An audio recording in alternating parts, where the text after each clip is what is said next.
Hey, this is Lorena, and I want to do a video for you on how to kind of brainstorm and design your quilts. You know, a lot of the reasons why I have like 29 quilts that I need to quilt, well, some of them I just haven't quilted simply because I just don't want to pancho them. I want to do a really cool, neat, awesomeness kind of design on it.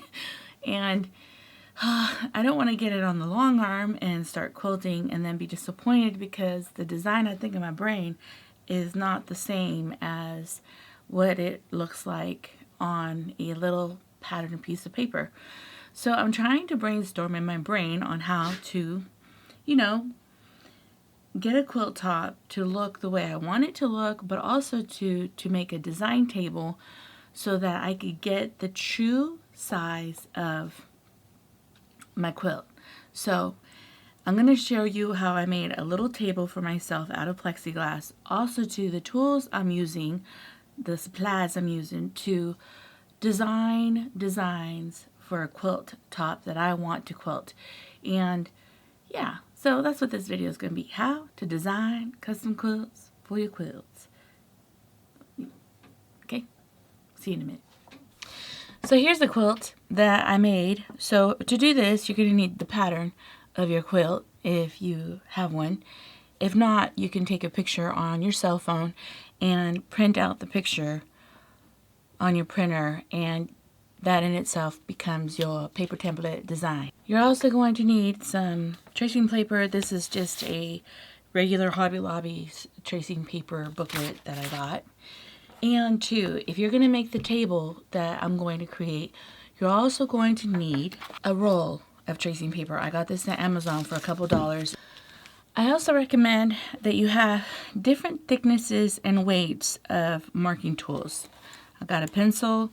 I got a thicker weight marking tool. I also got a Sharpie colored one, and this is a thinner weight marking tool. So the line will be thinner, thicker, and I also got another color marking tool that has a different weight.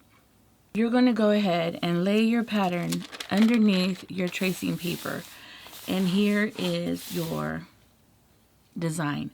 Now, when you're designing a quilt, there's several things that you could focus on in quilting. For example, on this design, you could focus on the diamonds. A designer is always going to try to get you to look at what they find significantly important. So if you're interested in making these diamond pieces valuable, then you would trace your paper based on that. And you would trace the area that you want to focus your design on, just like that. And this is what it looks like without the pattern underneath. And then I got my printer and I printed several of these copies. Make yourself at least 4 copies. The reason you want to make yourself 4 copies is because after you do this, you're going to get down and you're going to doodle. You're going to play with your design. So some examples of me playing with my design, I'm seeing if I like these shapes or if I like cross hatching. I am kind of playing with different designs that would fit this area. Now, this is another design that I was playing with, seeing if I like these little swirls or if I like different filigrees, and just I want to highlight this area, and this is going to be the fancy quilting and this is going to be a simpler type of stitching in the ditch. Just simpler quilting, depending on what I want to do. Do it on a transfer sheet of paper. And what I like about the transfer sheet of paper is you can go ahead and literally lay it right on top of the quilt, and you can see a little bit more of the details of the quilt and how it could look. Now, this design is not just limited to focusing on these areas. So what I did is I wanted to kind of just think outside the box. My eye is drawn to these, and that's why I did the first pattern. But also too, my eye was kind of drawn to focusing everything to the center out. Focusing on the star, focusing on this area, focusing on these pieces, and focusing out without being influenced by these beautiful diamonds. So I'm trying to think outside my box. So here what I did is I got a piece of transfer paper again, and the star area I used a thin marking utensil and I marked all the stars, and in the block area I used a darker red marker. So I changed my marking weight and also the color to give me a little bit more view, to kind of focus differently on the quilting, getting the viewer to focus differently on the quilt. And that's what I'm trying to play with here. I'm trying to get myself, the viewer, to look differently at the quilt and focus in different areas and put either value or remove value. So either I'm going to add more quilting or fancier quilting or lighten the quilting to change the design of the quilt. So what I did is, after I traced this out, I took this to my printer, and this is what it looks like. Now it's the same quilt, it's the same exact quilt pattern, but you see it so differently because I'm not focusing on these diamond areas. I'm focusing on the star and kind of rippling out. I made myself a lot of copies of this design. When I went ahead and I changed it to this paper, I got this piece, and this is what I came up with. Here you see that the lines that I'm using on paper are, in a sense, my stitch lines. I was thinking of doing straight lines here, but doing straight lines in this manner and opening some space here and having this probably quilted with pebbles and having some open space. And then I was playing around with my design. Here I was just thinking of just adding a little bit of stitching here. And then I was just playing around. I decided, you know what would it look like if I put an arc here and an arc here? And then it ran through with an arc there. And it just created this beautiful flow throughout the quilt. I don't know if you could see it. And then because I did it in this area, now I have the opportunity to do it in these kind of areas. I like this design a lot more than this design. And really what you're doing is you're playing around with a template that you made of the pattern itself, and you're designing different things, and sooner or later you'll find something that you will really like. So this is the design I'm thinking of doing, and now I need to decide how to do it on a bigger scale. Okay, in this video I wanted to share with you how you go from this to the reality of this. It is so different in space, in marking. You can design on your design, but the reality is it's so different when you are on your long arm. So I made this table, and all it has, it's a sheet of thicker plexiglass. This is an 18 by 24, I believe, and a thinner sheet. Okay, you're going to need a couple of magnets. You're going to need 8 to be specific. I found these disc magnets that were only a couple dollars. Also, I got these tabs. Make sure your tabs are about the same height of your magnets. This is going to keep your table from bowing in the center or in certain areas. Here I have 2 sheets of plexiglass. One is 1/8 and one is 1/4. Now here I'm showing you that I put the tabs all the way around, and I was trying to design it a different way, and it just did not work because the thinner sheet of plexiglass bowed too much on me. So here you see me have Gorilla Glue, and I'm gluing those magnets to the plexiglass to make sure they're nice and secure, and that's what it looks like. I can't talk today. Okay, so now it's glued down. I had to change my design, so now you see my tabs in the same side of the plexiglass as the magnets. I put them in the center areas to make sure that it supported any weight that was put on it when I was tracing. You are going to do this on your thicker plexiglass.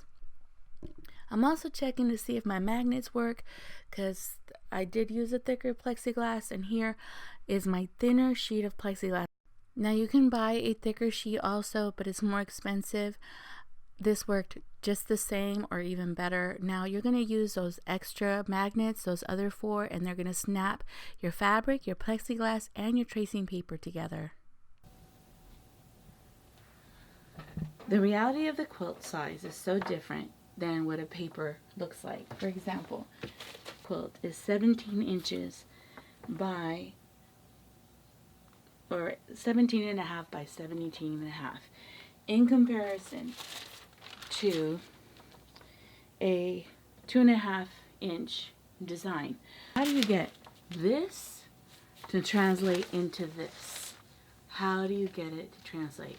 Which has been one of my hardest dilemmas, and that's one of the reasons why a lot of my quilts are not quilted, because it's one thing to translate it on a piece of paper, but the reality of the design and the movement of putting it on a piece of fabric when you have it on the long arm, it is so different. And you can get your tracing paper on here, but you deal with all these little valleys and bumpies that come with it. So I decided to buy another sheet of plexiglass, and I have magnets that lock it in just like that. Now you can, if you wanted to, get an erasable marking tool and use that to start designing on here. So this is where your roll of tracing paper comes into play. Pretty long, 36 inches long, and it's a roll. So I'm going to get a thicker weight so I can focus on the design. Now you can also too change the weight of your marking tool, and if you want, mark all the seams that are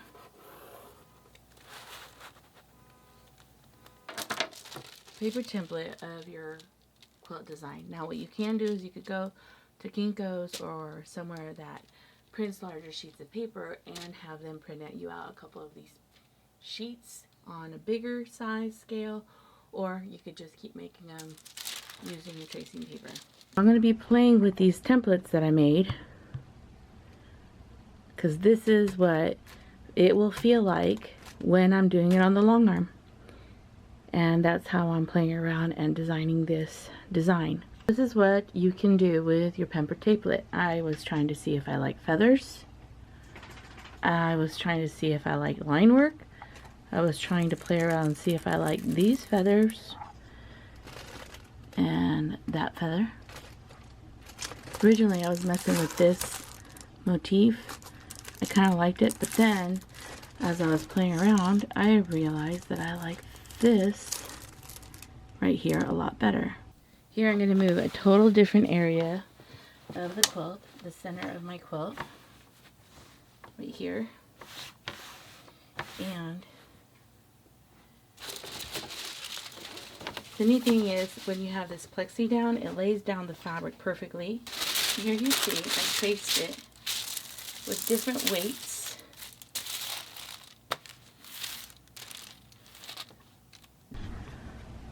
So you see, this is a different area of the quilt. This is where it has that pinwheel star. And I just moved the quilt around and I retraced a pattern of this area. And here you can see that I was playing with feathers inside and different lines, which would be what I would do if I was quilting on it. Now, here I was thinking of doing different filigree and just playing around with the pattern, I guess, in real size, so that you can do different designs and play with them. I'm going to probably do a couple of these until I find one that I am desperately in love with. And yeah, that's what I'm doing, and using this, well, I guess I'm going to call it plexiglass design table. And there's the quilt underneath the plexiglass. Well, I really do thank you for watching. And yeah, I need to be playing still some more and keep designing so I can finish my quilts. Alright, bye.